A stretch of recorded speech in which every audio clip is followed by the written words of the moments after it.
What is going on, everyone? Mets Talk with Hayden J here. What's going on, everyone? I hope we are all doing extremely well. I am most certainly doing well today. We have a ton of good stuff to talk about in today's stream, so let's stop wasting any more time and dive right into it. But before we get into all that stuff, we are talking all and only baseball today. If you are not already, hit that like button, turn on those post notifications, subscribe to the channel. Tell your friends about this channel. If you want to make an account for your dog, that'd be very much appreciated. And all of that great stuff. I did upload 2 videos this past week. One in regards to who the New York Mets designated hitter should be, and then another one in regards to who should get that number 5 spot in that New York Mets rotation. So please definitely check that out. That would be very much appreciated.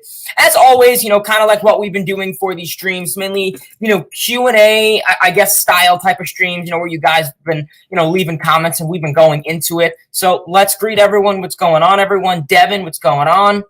Brandon, that's good to hear. No worry. That's good to hear. Travis, what's going on, brother?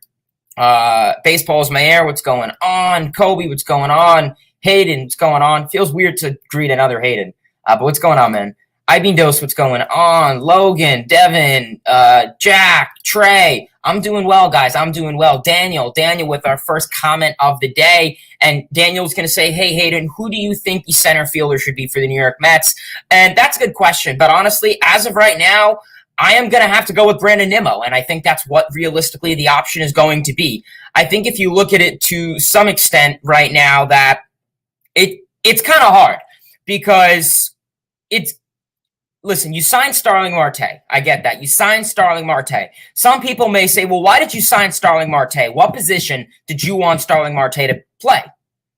And it was most likely going to be center field. But as of right now, with that oblique issue, regardless, I think Nimmo really wants to play center field, and I think that is Nimmo's spot, I guess, to win for in spring training, and we're going to have to see how this really plays out. But as of right now, I have Nimmo playing center field. I think he definitely has the athleticism to do it. I think he has the speed to some extent compared to Marte. The only thing I will caution myself with Nimmo is he plays really far back, and he's done that in the past. He'll play really far back on the warning track, and you'll see times where, a guy who will hit some BABIP contact or light contact who has some speed will, hit a little blooper, and then Nimmo's charging in to shallow center field. So, is that going to be an issue for Brandon Nimmo? It definitely can be. So that's why, I would definitely, say to myself, okay, well, definitely Nimmo should hopefully try and work something out. But as of right now, Daniel, I have Nimmo as the New York Mets starting center fielder. And, who knows? Maybe things could change. I mean, start him off there. If it doesn't work out, you have Marte. I mean, you have Marte for 4 years. If it really becomes a big deal where Marte's like, no, I'm playing center, you could put Marte in center for the first 2 years of his contract. And then the last 2 years of his contract, you could put Nimmo out there. And I think that's fair because with age, I mean, he's only going to be slowing down pretty much. So, that's going to be something. But as of right now, I mean, I'm looking forward to it. And I think it's going to be really cool to see Nimmo hopefully be out there for the full season as the center fielder. Daniel's going to say, should Marte or Nimmo lead off? And that's a good question. I mean, as of right now, you could honestly make an argument for both. But if you want my honest opinion, I wouldn't be entirely against Marte leading off. Why? Marte has a little bit more power in that bat. He has a little bit more speed. When you're talking, on base percentage and average, I'm not really looking at that, but I think you can definitely see something where, where Marte could be a good leadoff man. Marte has a little bit more speed. So maybe, Marte leads off, he gets on base. That could set up the table for Nimmo because Marte could steal. You could really work something there. And then Nimmo, he could be, he's a contact hitter. Nimmo isn't a power hitter. So Nimmo could be that contact hitter. If Marte's on second, a nice little base hit the other way or a nice base hit to right field. And you can definitely work something out there where that could drive in, an easy run. I mean, maybe it could help out Nimmo with his RBIs. I mean, in my opinion, I think RBIs are kind of a foolish stat, but hey, that's not really my thing to say. Yeah, I think RBIs are kind of a foolish stat, in my opinion. But that could definitely be big for Nimmo. So I definitely would not be against Nimmo batting second. But also, I mean, I could see the argument for batting first. I've always kind of been interested because nowadays I feel you really put the guy that you want to drive in all the runs is really where you put second nowadays. And who knows, maybe that's changed, but that's what it seems to be. So, I mean, that can definitely be something ahead. But as of right now, I think it's going to be a mixture between Brandon Nimmo and Marte. I would say lefty-righty matchup, but there really isn't much of a difference. So who cares, I guess. So, yeah. Kobe, what's going on? Kobe says DeGrom is picking up right where he left off 2020. Yeah, I mean, definitely, man. I mean, DeGrom is looking good this spring training. I know everything's been looking good. I mean, that curveball pitch has been something that could really be good for him. I know the fastball was something that, gave a lot of Met fans anxiety because of how hard he throws. And obviously, with your forearm, you're going to have to worry about that. And hey, I don't blame you. So I think it's good that DeGrom is willing to, I guess, move on to secondary pitches. And I think that could really help him out injury-wise, because that fastball was not treating him well to an extent. In terms of injury performance, he was elite, but we'll see. Seth, what's going on, buddy? Seth says, how do you think Jacob DeGrom should handle himself to avoid injury and stay healthy for the full season in order to not miss a single start? Yeah, I mean, not missing a single start would be an absolute dream. But as of right now, it's tough. I guess kind of echoing what I literally just said to Kobe is use those secondary pitches. I think that can definitely be something for DeGrom if he uses that curveball. I mean, that slider, that nice sweeping slider. Definitely start to use the secondary pitches. I think it'd be good for him. Obviously, chill with the velocity. I think the velocity had a big part to his injury last year. And velocity doesn't make you an elite pitcher. It's the movement, the break on the pitches. Velocity could be something. I think definitely if you are throwing, 60 miles per hour, yeah, they're probably going to have an easy time hitting it. But overall, I just say use secondary pitches. And I think that could definitely really help out DeGrom a lot. Trey says, which team in the NL East is the biggest concern for the Mets' success? Yeah, good question. As of right now, I think it's the Atlanta Braves. Yeah, you said NL East. Yeah, I think it's the Atlanta Braves. I really think the Braves, I get it. Acuna's not going to be starting the season on time. I understand that. But they still have Albies. They still have Austin Riley. You still have Darno behind the plate. You still have a solid rotation. They're still a solid team. They really are. I get it. Mike Soroka should be coming back soon. I don't know how much they're going to rely on him, but they got a solid rotation. Acquiring Matt Olson was huge. I think, not going to say Olson is better than Freeman, but I definitely think it is going to help them out quite a lot. Really, I think it is going to help them out quite a lot having Olson. And that Austin Riley, 6'4", 6'3", combination, that's going to be huge for them. So, I'm really excited to see how that pans out for them.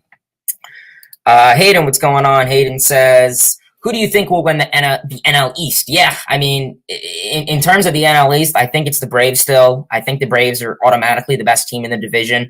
I get it. The Mets have definitely made a lot of moves this offseason, but it's nothing where it's like, okay, it's tough because I get it. The Mets have made really good moves also, but the Braves really just lost Freddie Freeman, and you got Matt Olson, so you're kind of technically still have Freddie Freeman performance, but younger. So, that could be even a bigger thing.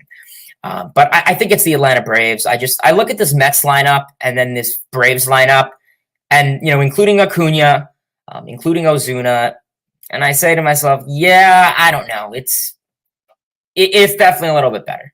I think maybe the Mets have better pitching. Maybe Braves get the bullpen to some extent, but I think the Braves really have a better team, to be honest. So I got the Braves. I'm hoping that it's 5 to 10 games within is what I'm hoping for. I cannot imagine the Braves missing the playoffs, especially with that expanded playoff format. They'll make it regardless. I think they're arguably a World Series contender this year. So we'll see. I know they're viewed highly. The last couple of years, they weren't really viewed highly, and I don't know why. They still had the same team that they won the World Series with the past years. So I don't know. It's interesting. Kobe, Marco, what's going on, brother?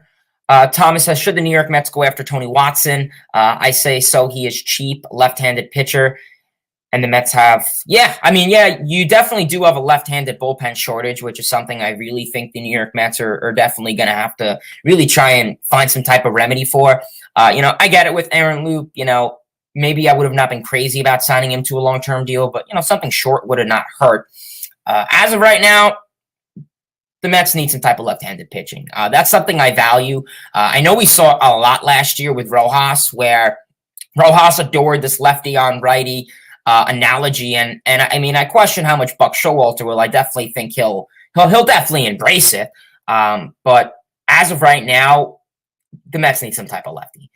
Because there's always teams out there, like I say. And, I mean, the only lefty you really got on this team healthy that you can count on, and I'm not talking Claudio or any of those guys. You need a left-handed pitcher that you could rely on. And I'm not saying bullpen pitchers are streaky. Put that analogy out the window. You need someone that you can rely on. And I look at Claudio, and I look at Peterson. Those guys don't feel those guys don't make me think, playoff contender team. You can't rely on those guys as much as you would want to do with an Aaron Loop, a Josh Hader, Liam Hendricks. Peterson, okay, we'll see how he is. Claudio, okay, he's been solid so far. I'm not putting all my trust on a lefty who will be technically making his first full season. Keep in mind, Peterson didn't even pitch all of last year. So this would be, allegedly, if Claudio makes it, this would be both of their guys' first full season, and I'm not putting that trust on them, especially for a left-handed pitcher. So as of right now, like I said, Watson would be your best bet. I mean, I get it. The age thing is a little bit of a factor. He's a little old. Who cares? I mean, he's a bullpen arm. He's not starting, so who cares? But yeah, I mean, I say why not? It doesn't hurt. Especially look what the Braves have done with that bullpen so far. Yeah, Mets need to make some moves. Yeah, I mean, I don't really know why, to be honest with you, Daniel. I mean, I wish I could tell you. I mean, as of right now, I really couldn't tell you. Bassett versus Lopez is going to be good. Yeah, I think that's a solid matchup. I'm excited to see what Chris Bassett definitely has to offer this upcoming season. Really excited. I mean, Bassett's a guy that is really underrated, in my opinion. I think he is definitely one of the most underrated pitchers in the game. I mean, I've knew about him, and I knew that he was kind of under the radar and, an underrated pitcher, but I was never like, the New York Mets should trade for him. The fact is the Mets only gave up two pitching prospects. And I mean, they gave up, JT Ginn, Aller, okay, solid guys. They're not in the top 100, which I think was a huge thing for them. So yeah, I think that's going to be interesting. I mean, I wish both of those prospects the best of luck with the A's if they don't get traded beforehand with the A's. But yeah, I mean, I definitely think Bassett, it was definitely a steal. I mean, I know I talked about it, but I'm excited to see what he has. I mean, I've never really watched Chris Bassett pitch a lot. I mean, I've never really watched a whole lot of Oakland Athletics games, so I'm pretty interested to see what Bassett definitely has to offer to this team. Definitely an underrated pitcher. And yeah, I mean, I'm really excited to see what he looks like tonight. LFGM. Yeah, Mets fan MB, absolutely, man. I would say 100%. It doesn't hurt. It's a short-term deal, low risk. I mean, he's a lefty. I mean, who cares about the age? Go for it. Doesn't hurt. Kobe says, who will be the Mets' fourth outfielder? Now, that's a good question, man. So as of right now, I mean, you're looking at this outfield, and you have, I guess, Canna in left, Nimmo in center, and Marte in right, or switch Canna and Marte around, actually. Yeah, so I mean, right now, I mean, Conforto's obviously off the books, allegedly. So, I mean, who's your fourth outfielder? Jeff McNeil? I mean, unless Travis Jankowski makes it, but, I mean, how much trust can you put in him? He's a ninth-inning defensive adjustment. Solid bat, solid speed, but I'm not going to put all my trust in him. Like I said, I mean, you lost Pilar. I think that was definitely a little bit of a dent to some extent. I mean, Khalil Lee and Nick Plummer won't be starting the season on the roster. They'll be down in AAA, so they could definitely call them up, but you got to keep in mind you can only option them so many times if you want to send them down need be, but it would only be one of them for the most part. So right now it would be nice to say Khalil Lee or Conforto is your fourth outfielder, but right now it's McNeil or Jankowski, I guess, if Jankowski makes the opening day roster. Trust me, I mean, definitely, I was a little upset to see Khalil Lee not make it. And then I was kind of like, well, you know what? Listen, if Khalil Lee is not going to be doing a whole lot and he's only going to be getting so many appearances off the bench, leave him down in AAA and rake. Let him get the hard contact he needs down there. And yeah, that's what I would say overall with him. Let him thrive and succeed in AAA. That's something big. Last year we saw so many guys get optioned so many times throughout the season and then called up. I get it; it wasn't necessarily their fault with the injuries, but I definitely think it had a side effect on these guys. Cal, what's going on, man? Appreciate you tuning in, man. Karen, what's going on? Cal's gonna ask, should Jeff McNeil be a full-time second baseman or utility man? Yeah, that's a good question. I would say second baseman. And I know it's kind of weird. In terms of his utility man, I don't want Jeff playing third. I don't want him playing left field.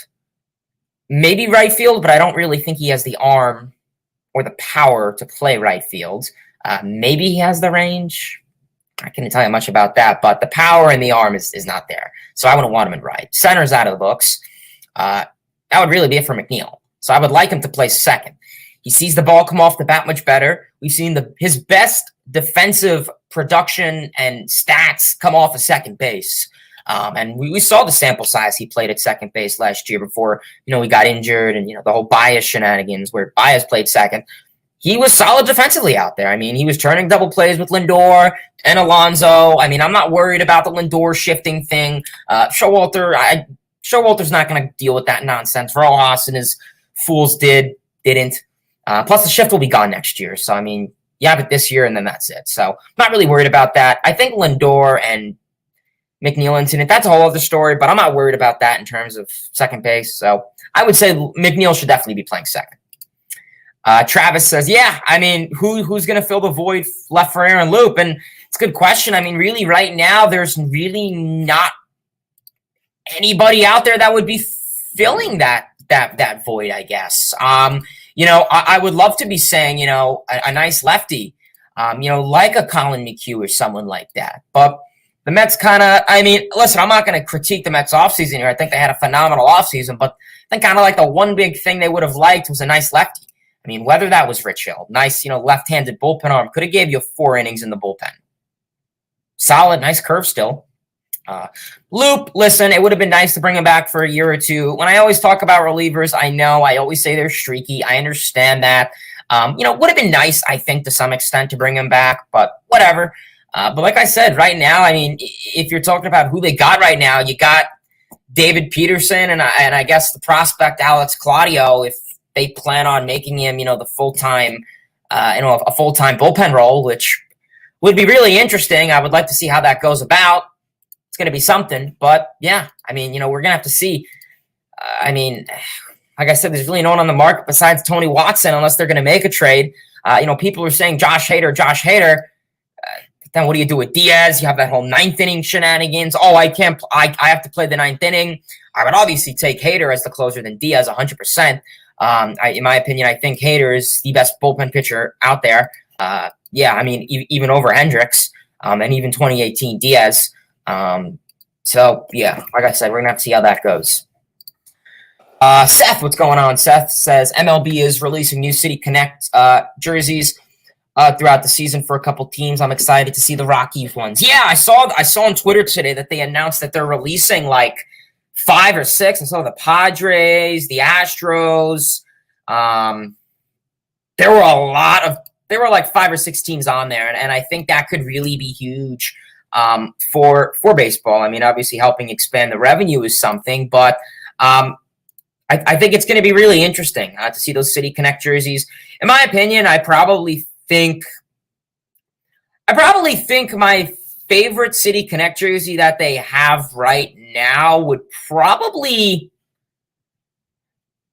honestly, it would probably have to be the Miami Marlins. It's a nice fresh jersey. Obviously, you have the history behind it, which is very symbolic, with Cuba and the Cuban Baseball League. But the colors are just so fresh. I really do like them.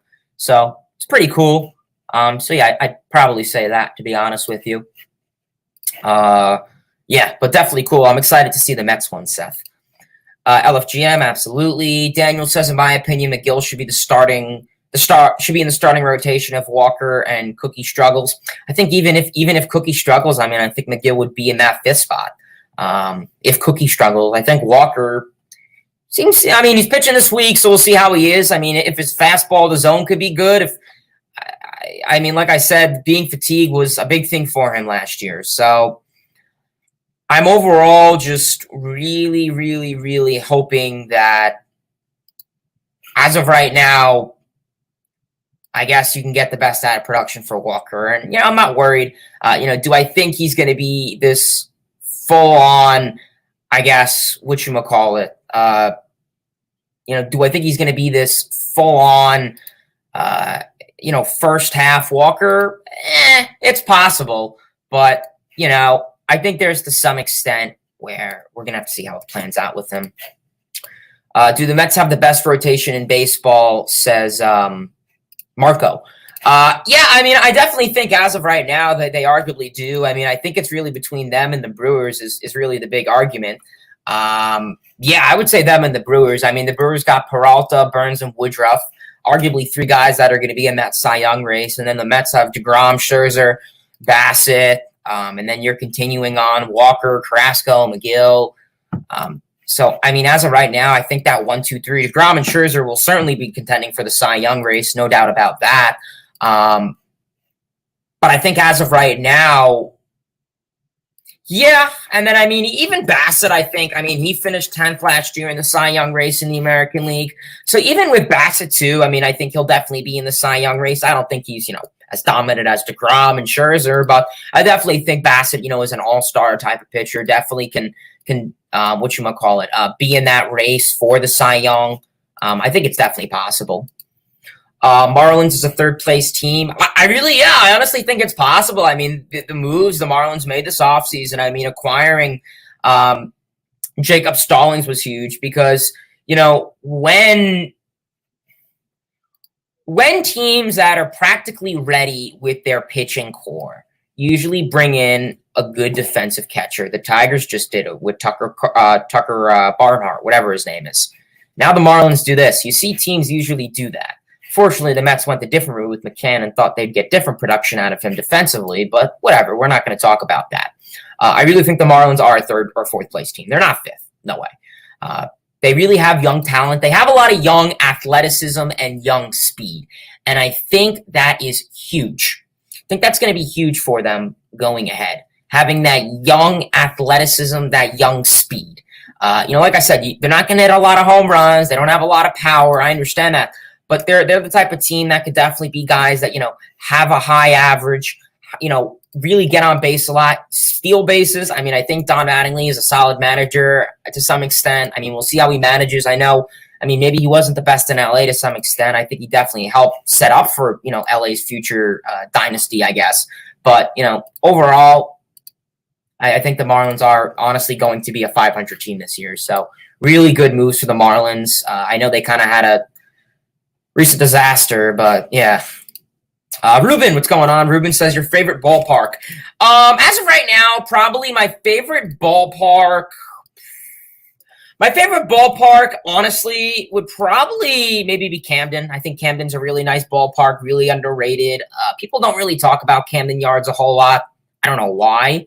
I think there's definitely a lot of, nice scenery.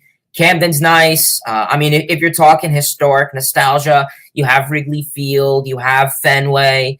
Biased aside, I kind of like Citi Field. They do really talk about Citi Field is really like an Ebbets Field 2.0, and I don't understand that because the Dodgers played at Ebbets Field, not the Mets. So why are you basing it off of another team? I get it. They were the last New York team, but I don't really know why they're basing it off of that. So I don't know. Overall, yeah. I think Camden would be my top one. Daniel says, with the DH this year, the Mets should score a ton of runs. Yeah, like I said, and regardless of the DH, the Mets brought in new hitting instructing. They brought in new first and third base coach. I think sending runners is going to be a big thing. We saw so many times last year where the Mets lost one-run games and stranding runners on.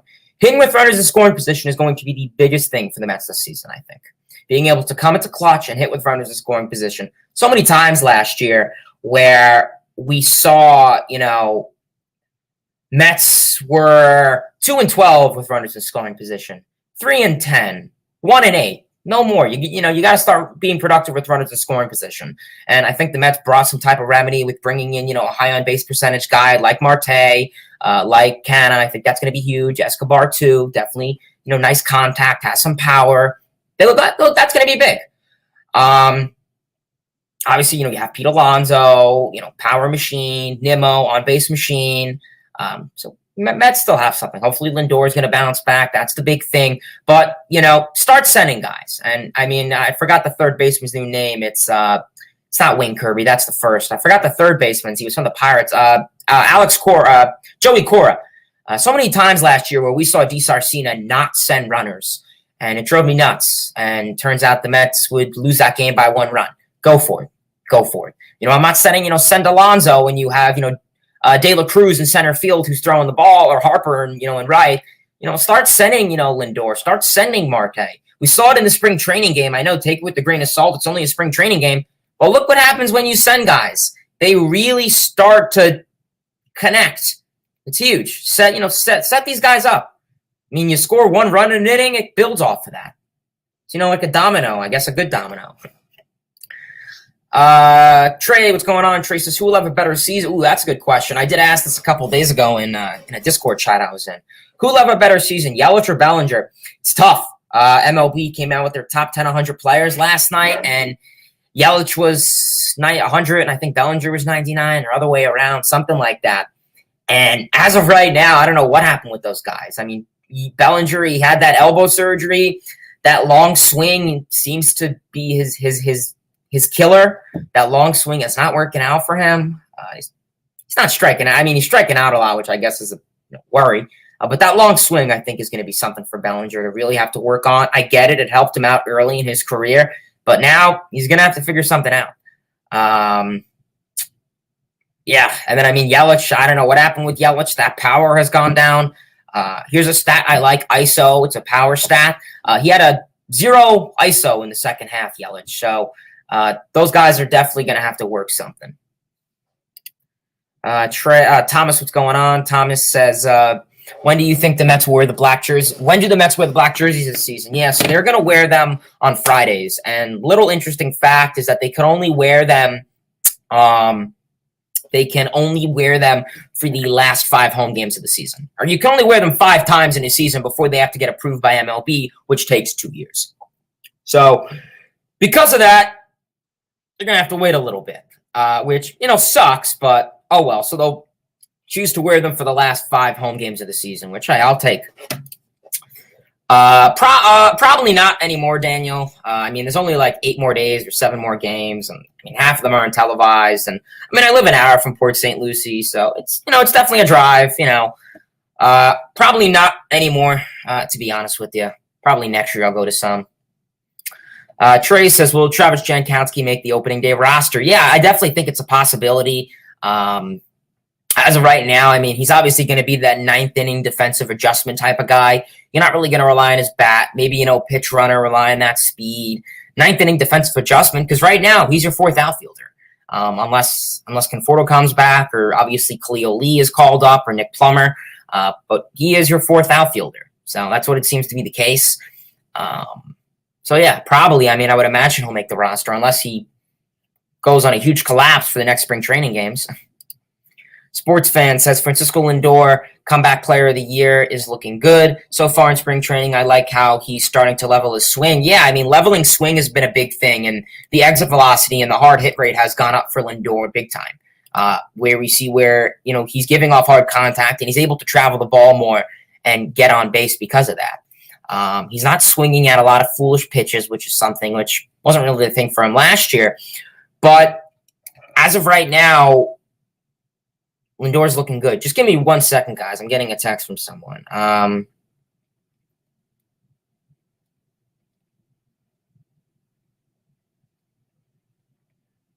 right, sorry about that. Yeah, that's what I would say. Where do you see Mauricio, Vientos, and Beatty fit into the Mets' future? It's a good question, Daniel. As of right now, this is what I say. Vientos, he's going to be your DH most likely. He has that power. He'll be your DH. I don't think he'll be up till 2023, 2024. Same thing with Beatty. He'll be your full-time third baseman probably once the Escobar contract is over, which is 2 years. short-term deal for Escobar. Perfect fit for Beatty to slide in. I like what I've been seeing out of Beatty. He's been looking good in A-ball. Defensively, I think there's always room to improve, but offensively, he's nice power. Wouldn't really expect so much power out of him. Nice power. He drives the ball well, uses the whole field. I like what I've been seeing out of Beatty. Vientos, like I said, insane power. He'll probably be your DH. Mauricio is a little bit of a worry because when it comes to Mauricio, he's your shortstop. Who's your shortstop for the next 10 years? Francisco Lindor. So I would always say, honestly, Mauricio is good trade bait. Like I said in the past, and I'll say it again, Mauricio and Dom Smith are the definitions of trade bait. You trade them, and maybe in a Jalen Palmer mid-end prospect for a solid move. So that's why I say really Mauricio would be trade bait. But as of right now, maybe third. I mean, maybe he's 20, he has time. Maybe they learn him to play the outfield or something. I don't know. Who's getting more playing time, Khalil Lee or Nick Plummer? Probably Khalil Lee, I'd say, because we've seen more of him last season. Travis says, do you think both Diaz pitchers will have a better season compared to last season, especially Edwin not blowing as many saves in important games? Yeah, I mean, Yennsy Diaz, I'm not really worried about. Solid pitcher, nothing crazy. It's Edwin. Edwin Diaz looked like a lot of trouble last year. He'd come out and he'd be really inconsistent. He'd come out, he'd make 5 starts, he'd look solid. He was pointing the strike zone, he was painting it well. His slider was on point. He was connecting with the can behind the plate. He was getting a lot of swinging and misses, a lot of whiffs. He was looking good. And then he'll go out 5 more starts later. His slider command won't be there. His fastball won't be there. He's giving up barrels, long ball, hard contact. He can't find the plate. He's walking the ballpark. And Diaz will be, doing that arm nonsense. So Diaz, I think he's just really inconsistent, and that's going to be an issue. So he's going to have to work on that. But I hope him and Hefner can work on that ahead. Marco, what's going on? Marco says, are you doing fantasy baseball this season? I am. I'm doing a couple leagues with someone, ESPN, with some of my friends. And that's really it for now. So definitely once I do that, I'll definitely share some of my fantasy team guys. Thomas says, did the Mets make a mistake by not bringing back Strowman? I'm going to say no. I think Strowman had so much animosity with this team. It would have looked really odd to bring him back, especially how he kind of felt about the front office. But nah, honestly, I don't think so. I wish him the best of luck in Chicago, though. Elliot says, could Mark Vientos be the New York Mets next Pete Alonso? Yeah, absolutely, man. I think it's possible. I mean, Vientos has insane power. Really, I mean, the power out of this dude is crazy, and that's why I think he will be the DH ahead when he gets called up in 2 or so years. As of right now, I think it's possible. I mean, listen, is he going to have 53 home runs or 54? I guess to try and break Alonso's record. I mean, hey, I said the same thing. I mean, I doubt Alonso was going to break Judge's, and look what happened. So I definitely think it's possible to some extent that he could be elite like Alonso. He could be all-star caliber, silver slugger caliber. I really do think it's possible. Absolutely. Anything's possible at this rate with baseball. But yeah, I'd say so. Colby says, where do you think Conforto will sign and what's taking him so long? Yeah, so, I mean, as of right now, I really don't know what's going on with Conforto. It seems that he is trying to wait so he can get the best deal as possible. And I heard that he's going to wait until August or some stuff. Whatever. In my opinion, I don't know if he's going to go back to the Mets. Said the Mets short-term deal would have been the best thing for him. Nice short-term deal, 1 or 2 years, high AAV. And he declined that for the Mets. He declined the qualifying offer for $18 million. So, I say, how much can you get out of him? So as of right now, I don't really know what Conforto is going to want out of the Mets. I really don't know what he's going to want. Like I said, with Scott Boras, I get it. He's a Boras guy.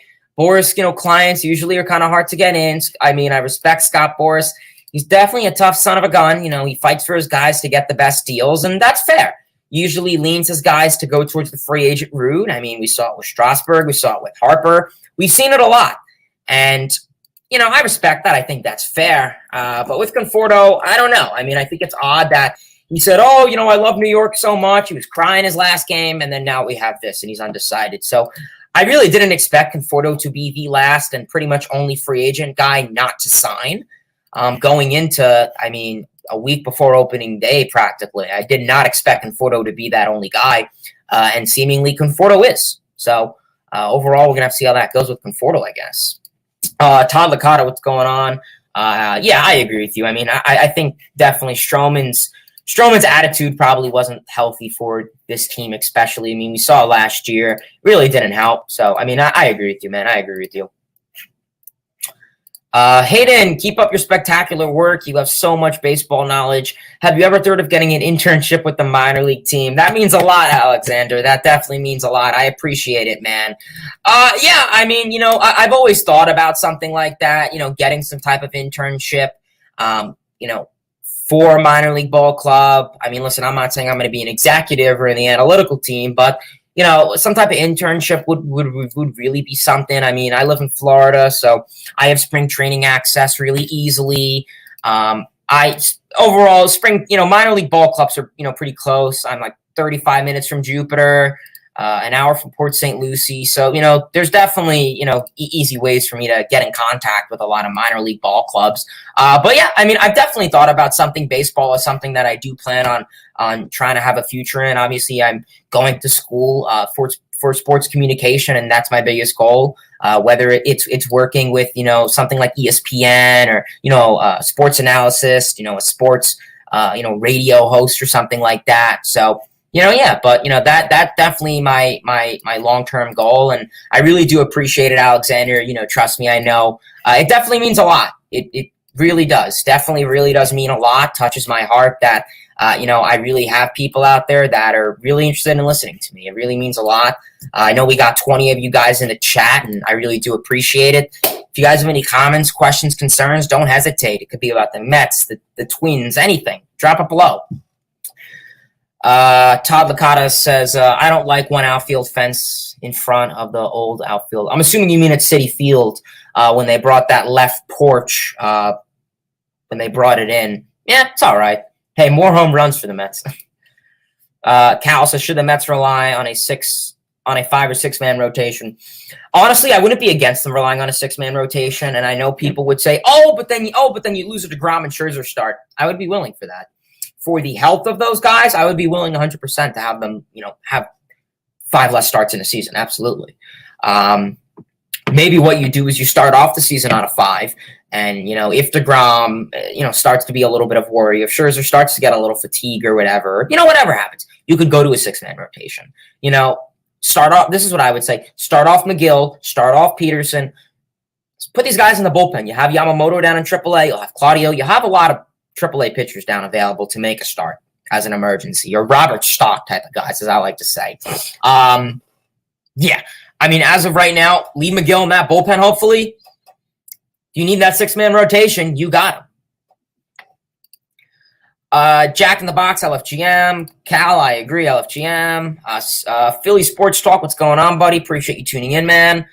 Hayden says, what is your Mets opening day lineup? Yeah, so in terms of the offensive lineup right now, I think you would have Nimmo or Starling Marte, one of those two guys batting first or second.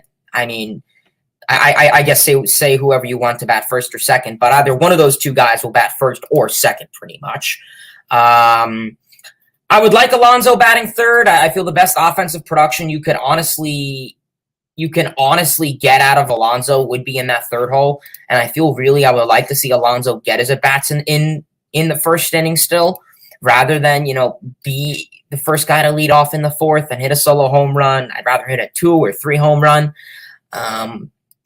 So, yeah, I would say Alonso third, but realistically, they're probably going to put Lindor third, Alonso fourth, Escobar fifth, because I like someone behind Alonso that they're not going to want to walk Alonso because, you have Escobar, another to an extent power hitter, so that could be something good. Escobar fifth, Canna sixth, seventh.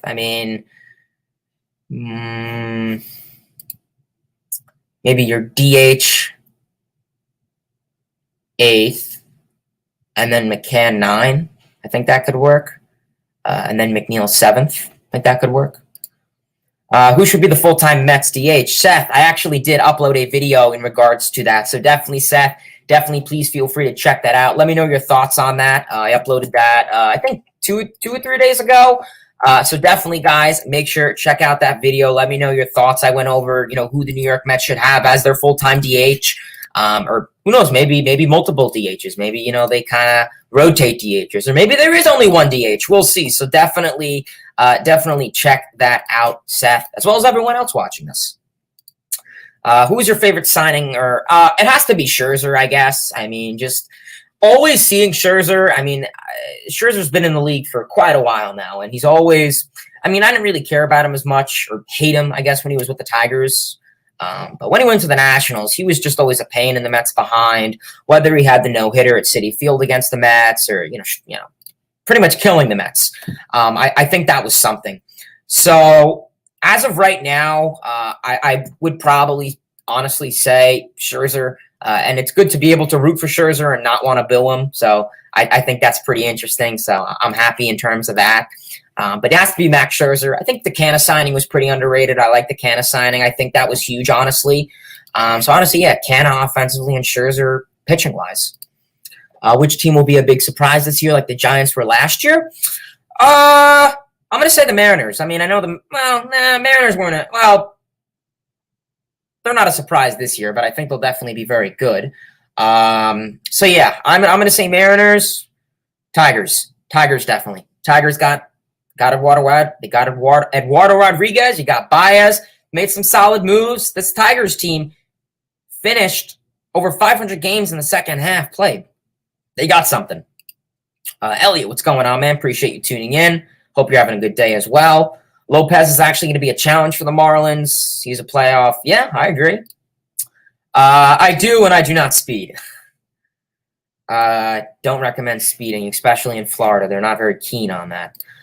Jacob Degrom looks like himself, says Elliot. I agree, man. Hot take, Max Meyer starts in the Marlins rotation, buy or sell. I'll probably say sell. I think I'll be in the bullpen. I mean, I'll be a rotation starter in a year or two. LFGM, that's great. Yeah, man, I definitely won't. You think? Maybe trade deadline. Alex says if Conforto was smart, he will take a 1-year deal to have a better season than 2021 and then hit the free agent market again after next year. Yeah, I mean, that would have been the most reasonable thing in my opinion, and I don't know why he went that route. Honestly, really interesting. Like I said, hold on, guys.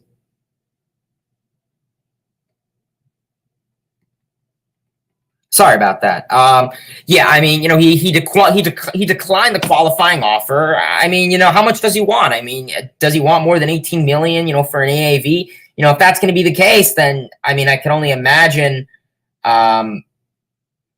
Anything crazy. Imagine a 5 or 7 playoff series against Degrom, Scherzer, Bassett. Mets need to stay healthy. Pretty much. I mean, like I said, this team on paper looks good. This team on paper is a playoff contender, arguably World Series contender on paper. When you look at this team on paper and analytically, it's just, on paper versus sometimes analytics don't, not saying analytics, but sometimes the paper doesn't always match. Nah, not really.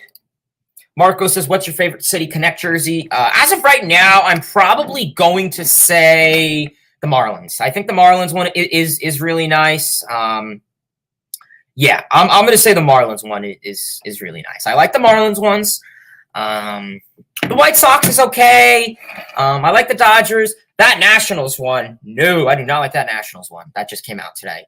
Yeah, I'd say something like that. I am 20. So yeah, if you guys have any other comments, questions, concerns, definitely do not hesitate. Feel free to drop it in the comment section below. Listen, I mean, I am really, really, really excited for the season. It's going to be interesting. The Mets have a lot of good stuff coming ahead. I mean, I'm going to be going to a lot of games this season. I will be going to Wrigley Field for 2 games against the Padres. I'm going to be going to Great American Ballpark. where else? I'm going to be going to Comerica Park, see a Tigers game. I'm obviously going to go to a ton of Marlins games, no doubt about that. But overall, a lot of planned stuff for this upcoming season. I just always wear hats. I have a million hats, so I like to always wear them, Mets fan. But yeah, I mean, like I said, a lot of good stuff planned ahead. Overall, really, really exciting. I mean, I can't tell you how excited I am to get out there and just see, what's going on with baseball. I mean, I know overall, I know this offseason was very stressful, and having back-to-back seasons where we weren't sure if there was going to be a season. It sucks. Or at least a full season that starts on time, I guess you could say. And it really was unfortunate. And hopefully, I think now going into the season, Mets aside, baseball should be its hottest as it hopefully should be. I think a lot of fans are definitely going to be following. I imagine attendance rates are going to be high. It's really going to be interesting. I don't really know why you care about my driving stuff, but okay, man. So otherwise, probably going to call it a stream here. I really do appreciate you guys for tuning in. As always, hit that like button, turn on those post notifications. If you are new, definitely do all of that stuff. I did upload a video 2 days ago in regards to who the New York Mets DH should be, so definitely do not hesitate. Definitely, please feel free and check that out. Let me know your thoughts, as always. Really exciting, definitely. For this upcoming season, we got a lot planned on this channel, a lot planned personally. I'm going to be meeting up with a ton of friends, going to a lot of games. I'm really excited. Overall, that's really all I got for you guys. As always, smash that like button, turn on those post notifications, subscribe to the channel, tell your friends about this channel. Like I said, if you want to make an account for your dog, I honestly wouldn't object to that. I'd say go for it. Why not? Doesn't hurt, right? Like I said, really excited for this season. And appreciate everyone for tuning in. Till next time, baseball fans. See ya.